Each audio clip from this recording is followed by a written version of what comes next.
네, 여러분, 지난 주말 사실은 금요일 날 저녁에 문재인 대통령이 난데없이 페이스북에 글 한 줄 올리는 바람에 주말 내내 또 구설에 오르고 말았습니다.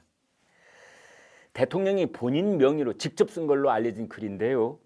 최근에 이 경남 양산 사저를 둘러싼 논란에 대해서 좀스럽다는 표현을 썼습니다. 그대로 한번 읽어드리겠습니다. 선거 시기라 이해하지만 그 정도 하시지요. 좀스럽고 민망한 일입니다. 대통령 돈으로 땅을 사서 건축하지만 경호시설과 결합되어 있기 때문에 대통령은 살기만 할 뿐 처분할 수도 없는 땅이지요. 노무현 전 대통령의 봉화사절을 보면 알 수 있지 않나요? 모든 절차는 법대로 진행하고 있습니다. 국민의힘 최고위원을 지낸 이준석 전 최고위원이죠. 이 문재인 대통령이 좀스럽다, 민망하다 이런 페이스북으로 올리니까 이준석 전 최고가 이렇게 말했습니다. 저도 민망합니다. 11년 경력의 영농인 대통령님, 비꼰 말이죠. 이제 이러면서 작년 4월 29일 매입한 농지 취득 당시 제출한 영농 계획서 이제 이거를 꼬집었습니다. 그러자 자신들이 모시고 있는 주군이 공격을 당하면 참지 못하고 바로 반격을 가하는 사람들이 있죠. 그 중에 한 사람이 탁현민 의전 비서관입니다.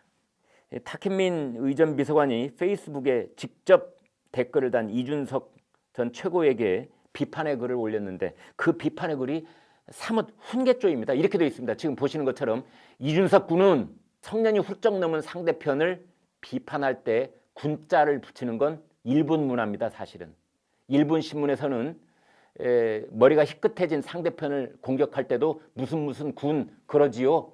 근데 탁현민 씨 그렇게 반일 캠페인에 놀라운 솜씨를 보였던 사람이 왜 저런 말투를 쓰는지 모르겠어요.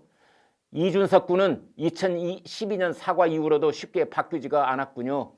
밑에 노란색 칠한 부분 또 보겠습니다. 아마도 이준석 군은 대통령의 일이 무엇인지 모르는 것 같습니다. 그랬습니다. 그러면서 반복되는 실수는 세월이 흐르면 삶의 태도가 되어버린다. 경계해야 할 일이다 이랬는데요. 과거 얘기를 또 들고 나왔습니다. 이준석 전 최고가 페이스북에 문 대통령의 그 목을 베는 장면이 있는 민화를 공유했다가 이제 비난이 쇄도하자 그걸 삭제하고 사과를 한 일이 있습니다.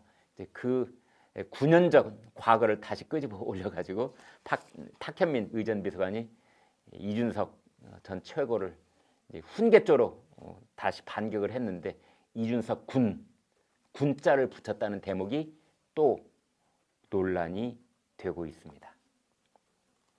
그런가 하면 이런 때 또 참지 못하고 한마디씩 하는 분들이 있지요. 추미애 전 법무장관 이랬습니다.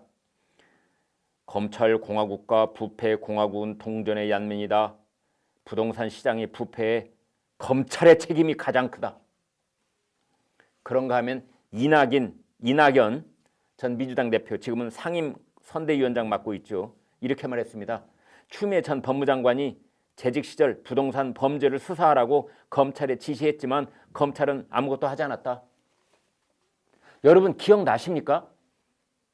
추미애 전 법무장관이 법무장관 시절에 윤석열 검찰총장에게 부동산 비리 수사하라고 지시했다. 이런 보도 본 적 있으십니까?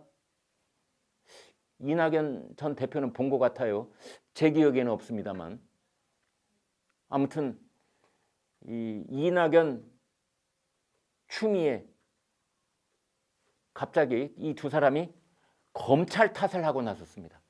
LH 사태, 온 국민이 달을 가리키고 있는데 달은 보지 않고 손끝을 보는 그런 비난을 하고 있습니다. LH 사태 제대로 수사하려면 검찰에게 맡겨라. 국민 여론은 그쪽에 가 있는데 이분들은 난데없이 LH 사태가 터진 것은 검찰 탓이다. 그랬습니다. 자, 이런 상황에서 가만히 있으면 그 사람이 아닌 사람이 있죠. 조국 전 법무장관. 윤석열 전 검찰총장을 두고 어제입니다. 어제 이렇게 말했습니다. 9.1 복검. 여러분 이런 사자성어 잘 알고 계셨습니까? 저는 뭐 아는 게 없어서 그런지 정말 옛날에 저런 말을 배웠었나 싶습니다. 아무튼 구밀 입구자, 밀 닭밀자, 복 배복자, 칼검자. 입에는 꿀을 바르고 뱃속에는 칼을 숨겼다. 뭐 그런 말이라고 합니다. 그러니까 윤석열 총장이 작년 12월에 이런 말을 한 적이 있다고 그래요.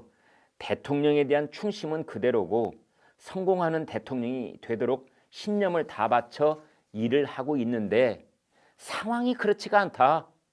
그래서 내가 악역을 맡아서 부패를 척결하고 있다. 이제 그런 식의 얘기를 했는데 그것을 빗대어서 조국 전 법무장관이 당시 윤 총장은 대통령을 겨누는 울산 사건 수사를 진행하고 있다.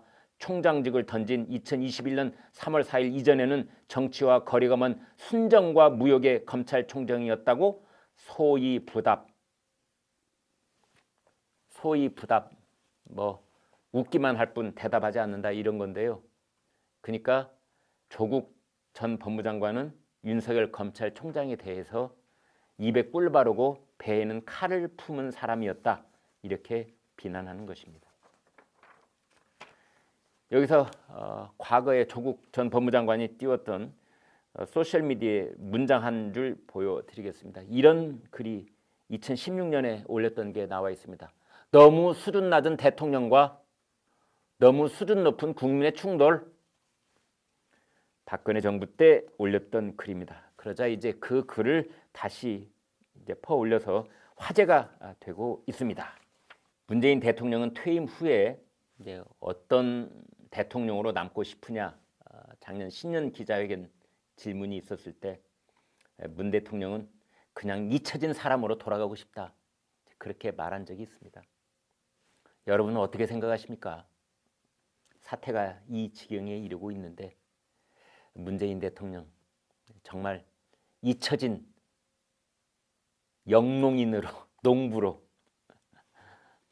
경남 양산에서 텃밭을 일구는 농부로 잊혀진 농부로 돌아갈 수 있을 것 같습니까? 아니면 내년 2022년 3월, 5월 퇴임 이후에도 끊임없이 언론에 불려 나오는 끊임없이 국민들의 여론에 소환되어 나오는 혹은 사정당국의 수사의 대상이 되는 뭐 그런 상황이 오게 될까요? 어느 쪽일까요?